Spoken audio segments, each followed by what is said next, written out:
October. One station, 947 loves you. We're doing these interviews so we can get to know more about each other and you can get to know some things about us. We're going to talk to Lucky now.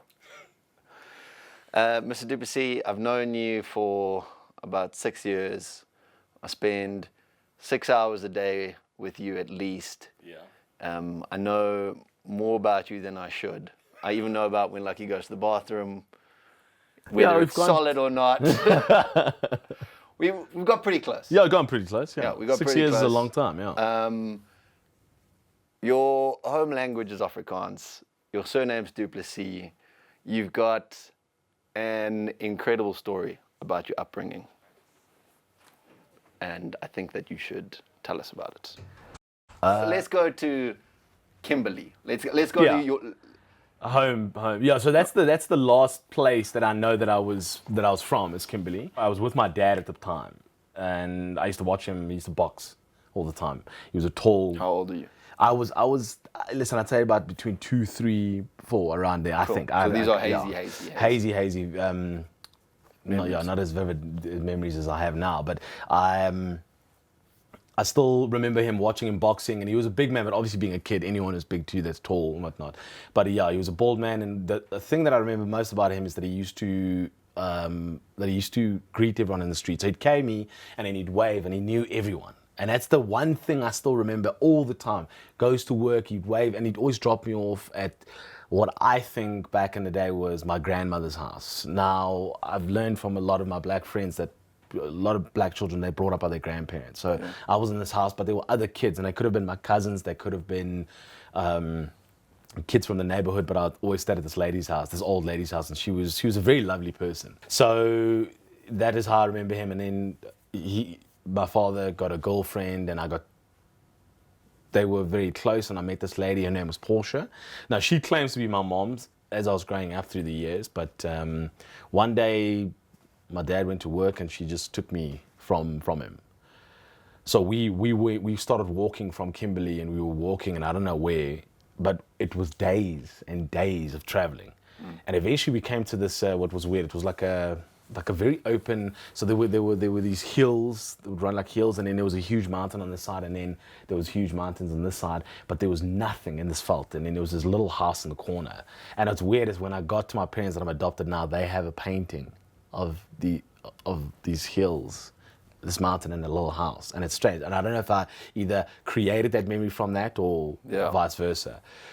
So we got to this little house, and there was this old lady that stayed there, and she knew Portia. She looked after me and Portia. We stayed there for a few days, and then back in the day I used to speak the language that I was brought on apparently, which was Tswana. Yeah. And as a kid, the one thing that's very important is you must continue speaking to a child to develop the language. And what had happened was when she took me from my dad, I stopped speaking to her. So I would answer yes or no if I wanted food, if I was hungry, but I wouldn't speak to her, like completely. I just shut off. So when I used to sit on this hill, and then the house was there, and then she'd call me for lunch, and I'd come and whatever. And then one day she asked me if I wanted to go shopping with her. And she kept telling me that we're going to go see my dad, Yeah. And then one day we were walking to the, wherever the supermarket was, but we were walking through this long, huge veld.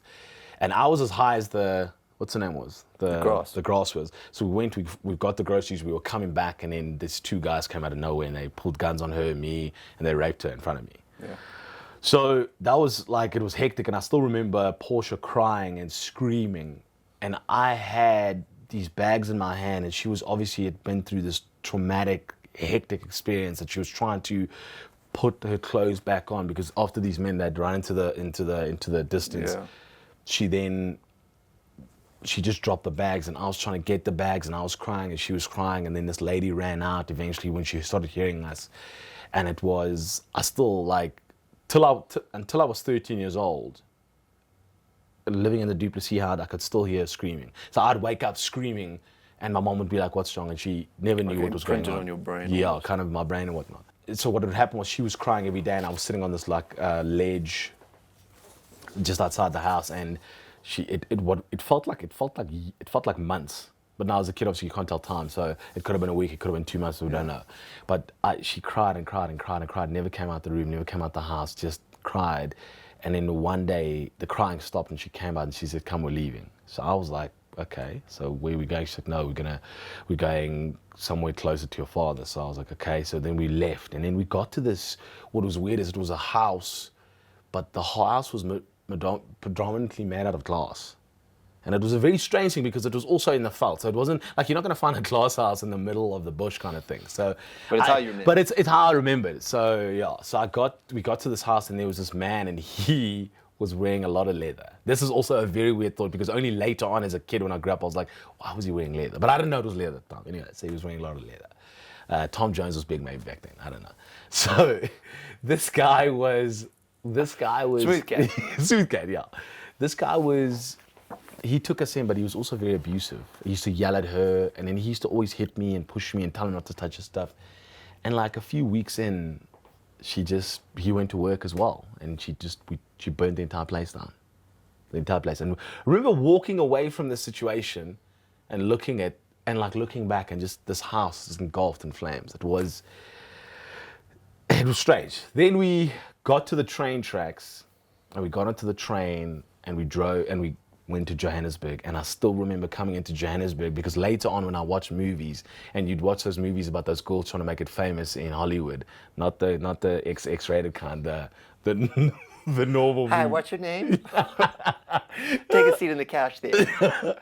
Watching like the train and the silhouette of the city coming in and you going towards it. And we drove into the train, and you could see Johannesburg, and it was at night and it was just lights. So this is like early 90s. Yeah. I'd never ever seen, because Kimberley was compared to Joburg, it's nothing. Yeah. And we drove in and there was just lights 360, and I remember as a kid, it was the most beautiful thing I'd ever seen. And we drove into Johannesburg, people were dancing and singing outside, and for some reason, like thinking back at it, it must have been 91, 92 because of Madiba's release and kind of that era, that time. And then we drove to a little town in Florida in the West Rand called Unified. So that's a train station stop called Unified. And we got out and we stayed in this little house in this garage. And Porsche had become a domestic worker for this family. And then I started roaming around, met some kids on the streets, and this is what I was now. But the thing is, I still didn't talk to her. And everything that had happened to her had caught up to her in a sense. So she was a domestic worker for these people and she cleaned for them, but at night she would drink an awful amount, and they were doing drugs, and it was bad. Like at night. So I then started school in I don't know what year, but I started school, and when I started school, I would come home, I'd wash my one pair of clothes I have, and then I'd clean the house. And it was always, there was just like later on when I grew up and I learned what heroin and cocaine and drugs were, I realized that's what I was cleaning up. But when I was young, I was just cleaning and throwing things away. Yeah. So I didn't know what I was cleaning up, but it was she became abusive, she became bad. So when I went to school, I loved it. So my first day of school, I come in, first black child, Law School Florida, come in, every other kid is white. Could you speak Afrikaans? I couldn't speak Afrikaans.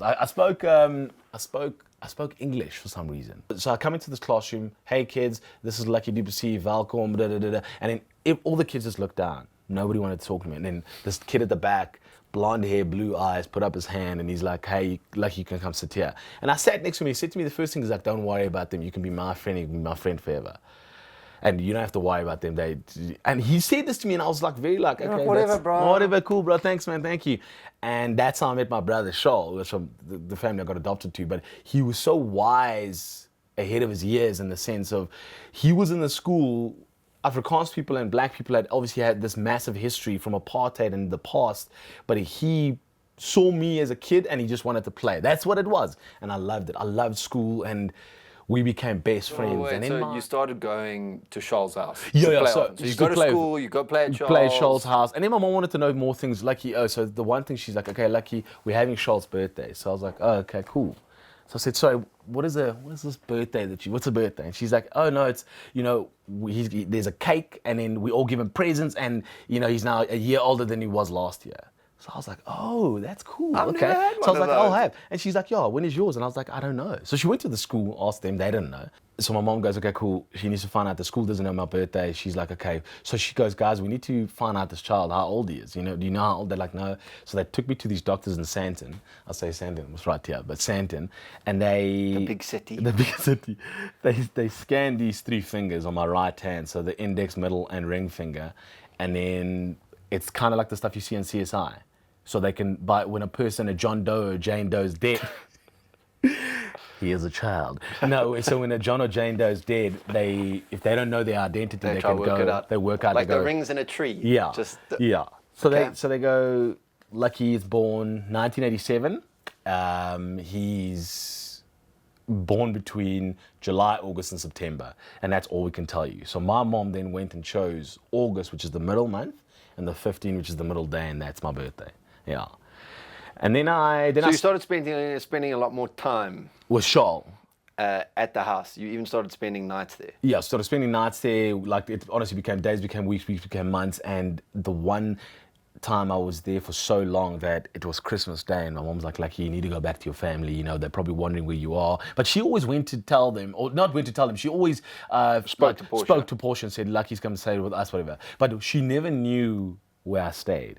So the one day she drops me off on Christmas, and I cried because I was going from this very middle-class home where there's nice things to going back to the, you know, living in a garage where there's nothing. And obviously as a kid, you don't understand. It's like material things mean nothing when you're old and you realize that. But as a kid, it's I just wanted to play. But also I was going back to this house where this woman was drinking, whatever. So I come back on the 25th or the 26th that day.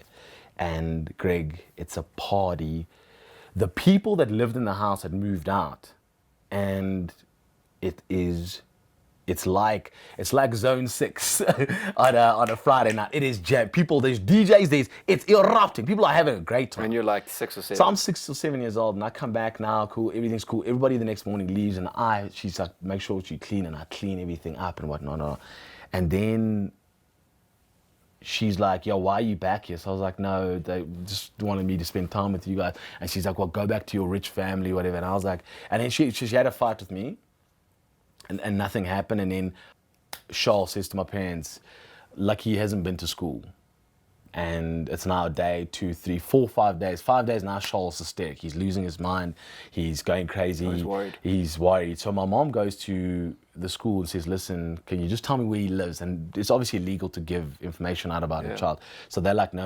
Eventually, like, I don't want to cause anything. I just want to know if he's okay. My mom tried to find me, couldn't find me. Eventually found me, walked in, and she just said it was just awfully quiet, like there was nothing. And she walked like through the driveway and around, and then where the garage door's on this side, she opened it up, and then there I was lying. 5 days, no food, no water, nothing. Malnourished, like, and my mom just picked me up and took me home. So Portia had left. They had left. So I'd gotten home, and she had left, and then I didn't know what to do. So I just stayed there thinking they were going to come back, obviously. And they never came back, and then I just didn't know what to do. Yeah. So then that's how I started staying with the Duplessis. My mom didn't immediately decide to adopt me. They decided to adopt me the day they wanted to go overseas, because my dad said to my mom, we can't take a child who has no ID, no nothing overseas. If he dies or he gets hurt or injured, and the authorities overseas ask, you can go to jail for that. It's like it's. So they waited till I was 12, and then they did the adoption thing, and I was adopted legally in 1999, the 2nd of November. Yeah. So you're going to get a tattoo with that, eh? Yeah, I'm going to get a tattoo with that. I was going to get it, yeah. So that was the story. And then I've got 2 brothers, 2 sisters, and it was weird. Like, it was obviously the 90s. You know, we just had apartheid. 94 happened. 95. The Rainbow Nation was just a word. It was just. It wasn't a real thing. But what's funny is my mom was a very tough woman. Like, she adopted me and took me in, and she would walk with me with my hand. And people in the West Rand, or Afrikaans people especially, like, she'd speak Afrikaans to me, and they just, like, a guy spat at her once. You know, another guy said to her while she was they were in Checkers, and there was all these like black ladies cashing up everything, and the guy turned around and said, "Oh, you betrayed us," and she turned around, put me down, and slapped this man. And I was like, oh, shit. If you're going to cause trouble, Mom, at least wait till dad. So these ladies then stood up and they clapped and they're like, oh, yeah. And they were so like, oh, ma'am, you're doing such a nice thing or whatever. And she was just like, no, I'm not doing a nice thing. He's a child who needs a home and this man isn't. And she just, like, but she's one of those women, she doesn't take nonsense from everyone. And it's weird, like people were so forward in the stuff they said. And it was actually quite strange. I had the saddest racial experience I had was when I was by myself. I was walking home one day, but I've got to give props to the guy that did this, because it was a man driving in a car and there was a guy in a passenger seat and he threw an ice lolly. Greg, it's about 10 meters and he hit me. And then he yelled out a racial slur, which was upsetting me, but I cried that day. But when I look back at it, I was like, I was quite a good I got player. a free ice lolly. But yeah, but that's and my brother, Shoal, was also, he was coming up in the ages we played rugby together. People would say things to me when we played, because being Afrikaans school, you played Afrikaans other schools, like Geldenays, and there was all the schools in the West Rand were fine, but there were schools when we went on tour to like Rustenburg and like the dodgy, like, well, the areas that are like predominantly just white Afrikaans people.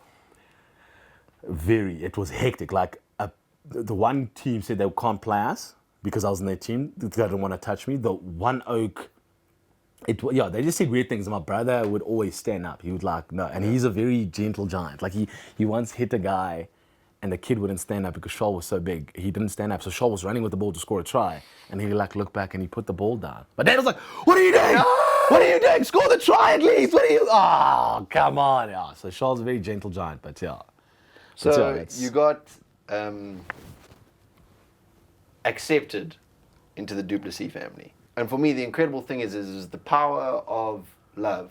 Yeah. The power of the love that your parents have shown you have made you a stable human. Yeah. Yeah. No, but they've made you the man you are today. I mean, at school, you went through some trouble. You had to go to psychiatry. I did my past. I didn't deal with stuff from my past, so it kind of psychologically caught up with me, and I would react to whatnot. But what's funny is my mom always told me, just be you, and I always wanted to be a cool guy. That was my high school theme. If they had to write a book about Lucky in high school, it's Lucky Duplessis. I want to be cool. That was the thing. And my mom always said, even wanted to always fit in. I mean, you changed your name. Yeah, I changed my name to Peter for a while. It was the biggest mistake I made. Listen, and the funny thing is, when I was young, I achieved a lot. So I became the first black head boy in Afrikaans school. I played Craven Week. That's got me a scholarship to St. Stephen's. But it was my family, like I look at it now, they made me, you're right, the power of love can make you a stable human being. As long as, like stuff as people go through very hard times. Yeah. But if you have that love and support, you'll be an okay person. I know that you wonder about your dad because you want to know what you'd look like as an older man. Yeah. But do you almost put it out of your head, or?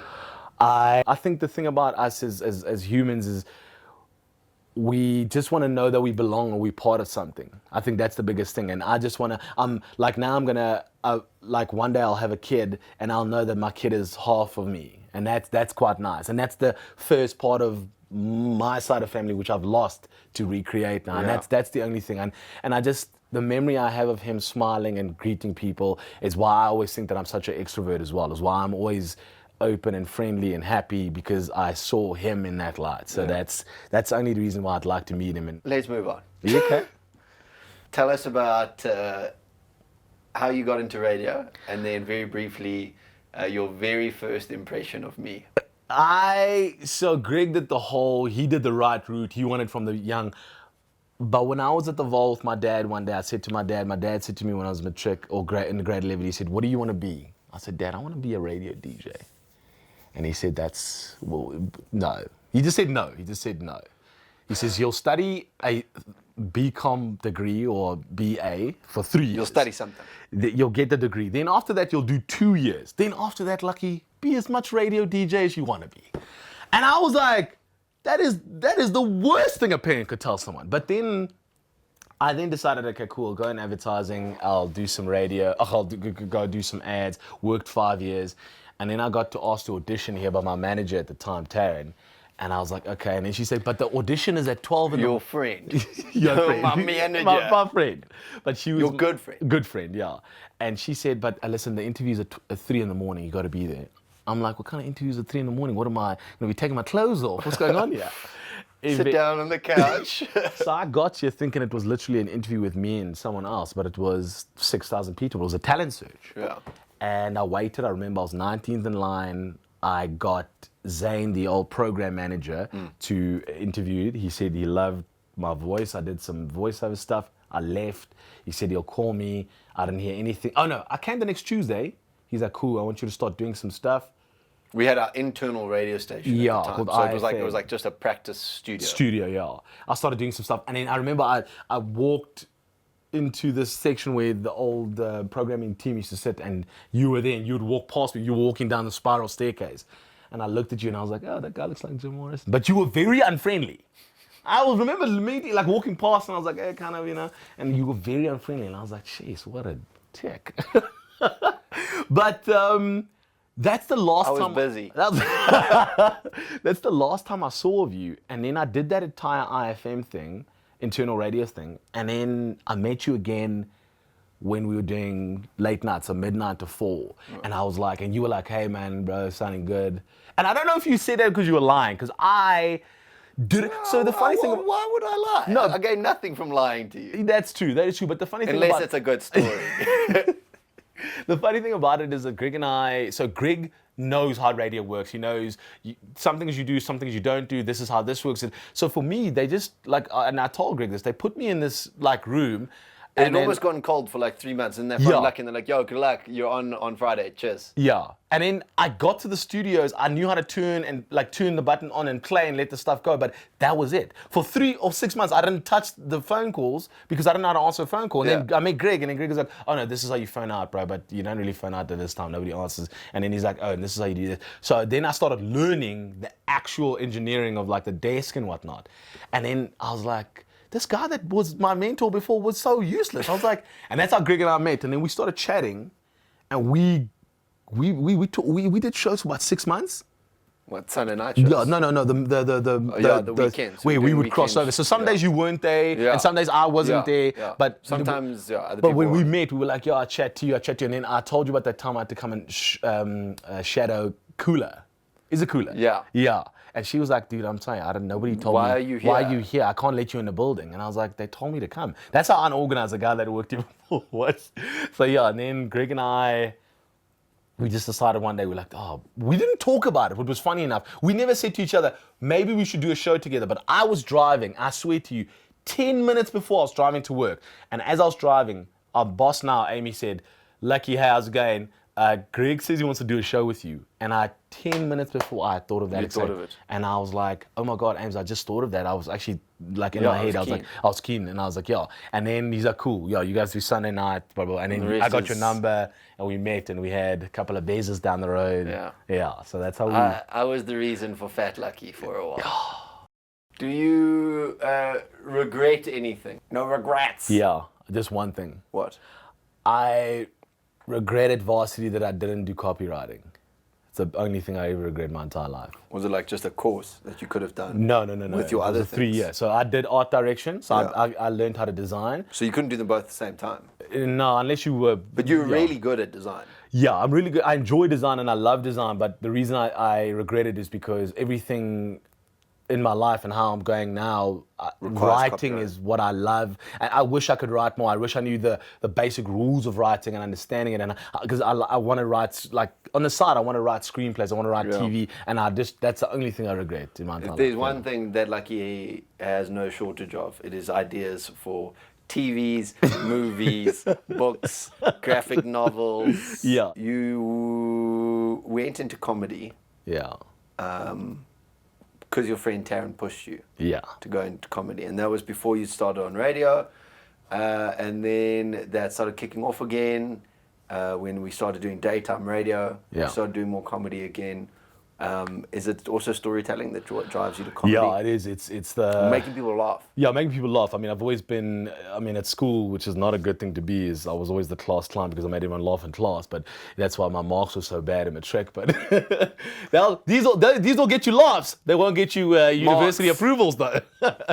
But I always loved that aspect of it, and people always like, oh, bro, you should do comedy. And it was in the sense that I never gone, oh, I should be, because you get a lot of people that get told they should be comedians, and they go up on stage and it's different. Yeah. But when I get up on stage and when I do radio, I love it. Those 3 hours on the show, it's amazing. There's a feeling to it that you get that you can't explain. That it. adrenaline. Yeah. It's just. But comedy is different. The adrenaline you get on stage, I've died before on stage, and that hurts. You go home, you cuddle, you cry for 6 months, and then you get back on stage. But when you're winning and you're telling jokes that people enjoy, and people are going, I can relate to that, because that's what comedy is about. It's about the relatable story that you're telling from your point of view. Yeah. And I just love that aspect about it. So that for me, that's why I like doing it. When the Daily Show comes, will you drop me? No. I could never. That's one thing. I love comedy. I don't think I could do a show like that. That's not. Yeah. It's it's different. That's why I've always wondered why Trevor went into that. Yeah. Because he's a great comic. Well, but the Daily Show. There's a great story that Mac G told us about Trevor Noah. Trevor Noah was doing like late nights or something, and Mac was doing early mornings or something. Trevor Noah was like, screw this radio stuff, I'm going to become a comedian. And Mac was like, that's so stupid. That's dumb. You'll never Why make would it. you leave radio? And now Mac's like, Should have stuck with Trev. yes. Okay, one thing, I want to play a quick game. If your wife said that you could name your first child anything, I need you to close your eyes. I'm going to show the cameras the name, and you're going to tell me what the name is. Hold on, just give me a second here.